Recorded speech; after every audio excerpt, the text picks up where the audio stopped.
নমস্কার, আমি Sanchita. Cooking with সঞ্চিতাতে আপনাদের স্বাগত জানাই। আজকে আমি নিয়ে এসেছি চিকেন ভুনার একটা দুর্দান্ত রেসিপি। যে কোনো স্টার্টারে বা লুচি, রুটি, পরোটার সাথে অপূর্ব লাগে খেতে এই চিকেন ভুনা।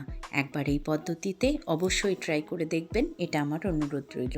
তাহলে চলুন দেখে নিই আজকের চিকেন ভুনা রেসিপি। প্রথমেই চিকেনটাকে আমি ম্যারিনেট করে নিচ্ছি। হলুদ, কাশ্মীরি লঙ্কার গুঁড়ো, পরিমাণ মতো লবণ, আর দিয়ে দিচ্ছি 2 টেবিল চামচ পরিমাণ টক দই।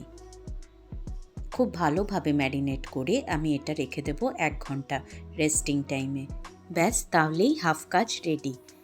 1 ঘন্টা রেস্ট হয়ে গেলে এরপর চলে আসছি মূল রান্নায়। প্রথমেই কড়াইয়ের মধ্যে দিয়ে দিলাম 2 টেবিল চামচ পরিমাণ সরষের তেল।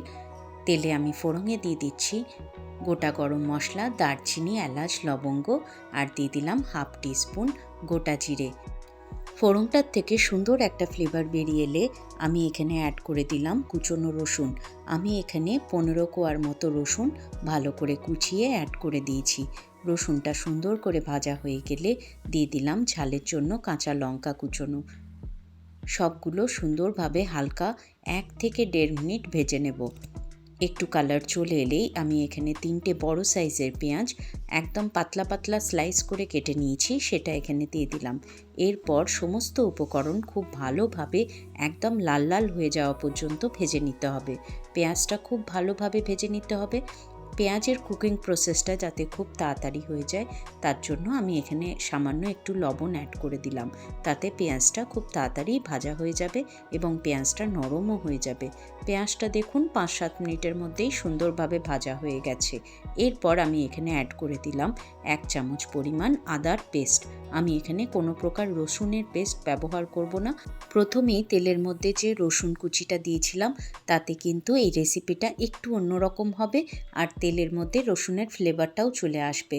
আদা আর পেঁয়াজটা সুন্দরভাবে ভাজা হয়ে গেলে এরপর ম্যারিনেট করা চিকেনটা আমি এখানে অ্যাড করে দিলাম। 10 মিনিট খুব ভালোভাবে কষিয়ে নিতে হবে চাপা না দিয়ে।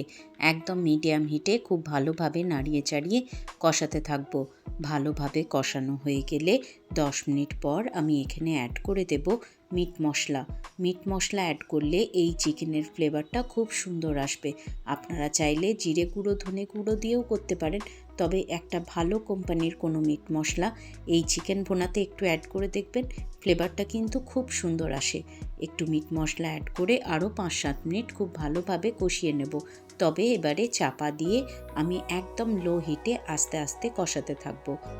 লো হিটে চাপা দিয়ে দিয়ে কষতে হলে মাঝে মাঝে একবার করে চাপা খুলে ভালোভাবে নাড়াচড়া করে দিতে হবে, নাহলে কিন্তু তলা লেগে যাওয়ার ভয় থাকবে।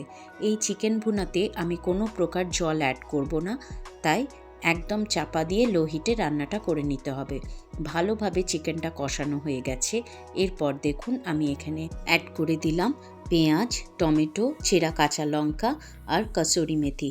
কসুরি মেথি হাতের মধ্যে নিয়ে এরকমভাবে খুব ভালো করে ডলে নিয়ে তারপর চিকেনের মধ্যে অ্যাড করে দেব, তাতে সুন্দর একটা ফ্লেভার আসবে। পেঁয়াজ, টমেটো, কাঁচা লঙ্কা সব কিছু দিয়ে ভালোভাবে মিশিয়ে নিয়ে আরও 5 থেকে 7 মিনিট চাপা দিয়ে রান্না করে নেব। তাহলেই রেডি আমাদের চিকেন ভুনার এই রেসিপিটা। অপূর্ব লাগে খেতে, বিশ্বাস করুন। লুচি, রুটি, পরোটা সব কিছুর সাথেই ভীষণ ভালো লাগে, আর অ্যাজ এ স্টার্টারও আপনারা এটা সার্ভ করতে পারেন।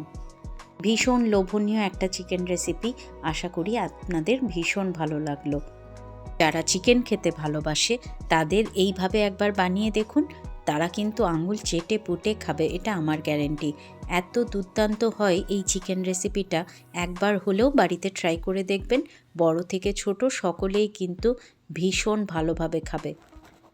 আজকের চিকেন রেসিপিটা যদি আপনাদের ভালো লাগে প্লিজ আমার চ্যানেলটাকে লাইক করবেন, শেয়ার করবেন এবং সাবস্ক্রাইব করে আমার বন্ধু হয়ে আমার পাশে থাকবেন। আমার নতুন বন্ধুরা বেল আইকনটা প্রেস করে অল নোটিফিকেশনটা অন করে দেবেন, তাহলে আমি যখনই ভিডিও দেব আপনাদের কাছে নোটিফিকেশান চলে আসবে। আমার চ্যানেলটাকে হাইপ করে দেওয়ার অনুরোধ রইল। আপনারা সবাই ভালো থাকবেন, সুস্থ থাকবেন এবং আনন্দে থাকবেন। দেখা হবে আরও নিত্য নতুন রেসিপি নিয়ে পরের ভিডিওতে। তাহলে আজকের মতো এখানেই বিদায় নিলাম। টাটা।